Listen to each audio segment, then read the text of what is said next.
பீஷ்மனுடைய ஸ்லோகம் சகசிரநாமத்தில் வருது. சகசிரநாம பாராயணம் முடிஞ்சிருக்கு இல்லையா? எல்லா பலனும் அந்த குழந்தைகளுக்கு ஆசீர்வாதம். காலம்புற சொன்ன உதகசாந்தி அதைத்தான் பற்றி சொல்ல வந்தோம். அப்போ அந்த வேத மந்திரத்தை ஆகர்ஷணை பண்ணி கொடுத்தவர் யாருன்னா வியாச ரிஷி, வியாச மகரிஷி. அந்த வியாச ரிஷியை நாம் கொண்டாடுறோம். அவர் யோகத்தினால அதை கண்ணி இது எஜுர்வேதம் இது ருக்வேதம் பிரித்து கொடுத்தார்.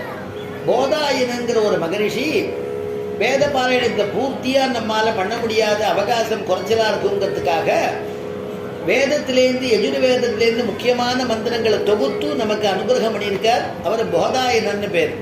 அதனால தான் உதகசாந்தி சங்கல்பத்தில் சொல்லும் பொழுது போதாயன உக்த பிரகாரேன உதகசாந்தி மந்திர ஜபம் கரிஷே அப்படின்னு வாத்தியார் சுவாமி பண்ணி வைக்கிறார் இல்லையா? அதனால போதாயன உக்த பிரகாரேன, போதாயன சொன்ன உதகசாந்தியை நாம இப்போ சேவிக்க போறோம், பாராயணம் செய்ய போறோம் அப்படின்னு அர்த்தம்.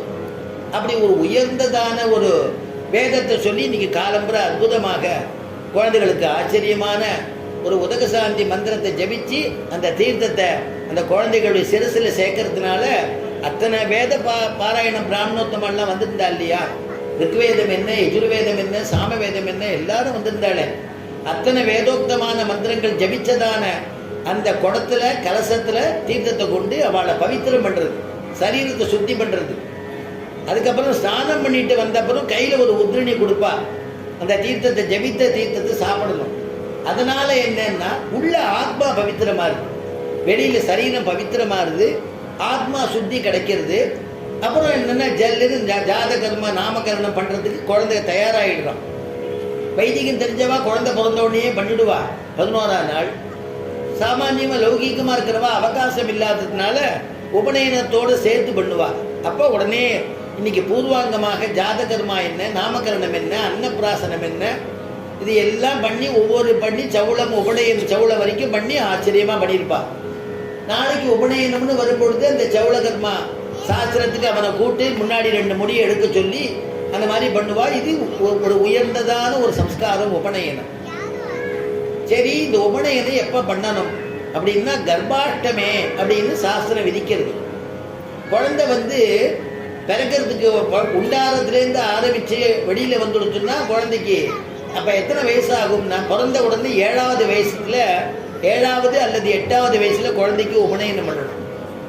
அப்படி இல்லைன்னா அந்த கர்ப்பாஷ்டமே அந்த குழந்தை பிறந்த பிறகு இந்த 7-8 வயசுல உபநயனம் பண்ணா காமம் மனசுக்குள்ள புகழத்துக்கு முன்னாடி இந்த வேதோக்தமான மந்திரங்கள் அந்த காதுல ஏறிடணும், அவளுக்கு ஜபிக்கணுங்கிறதான அபிப்பிராயம் வந்துடணும்.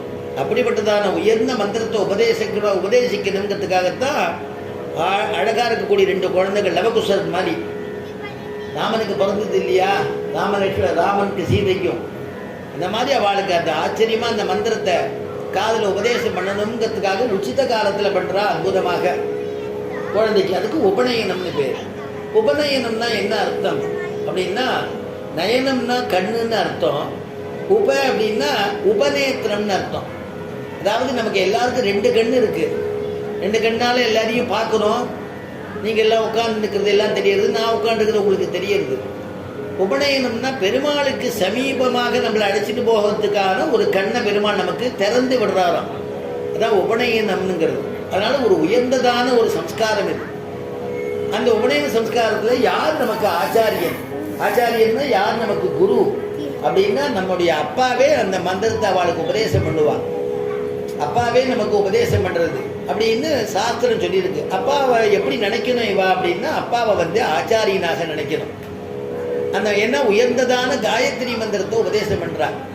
காயத்ரி மந்திரத்தினுடைய மகிமை என்ன அப்படின்னா நானோதக சமந்தானம் நத்வாதஸ்யா பரம் பிரதம், நானோதக சமந்தானம் நத்வாதஸ்யா பரம் பிரதம், ந காயத்ரியா பரோ மந்திரஹ ந மாதுஹ பரதைவதமோ, ந காயத்ரியா பரோ மந்திரஹ ந மாதுஹ பரதைவதமோ, நானோதக சமந்தானம். உதகம்னா தீர்த்தம்னு அர்த்தம். இன்னைக்கு இத்தனை பேருக்கு ததியாராதனை இன்னைக்கு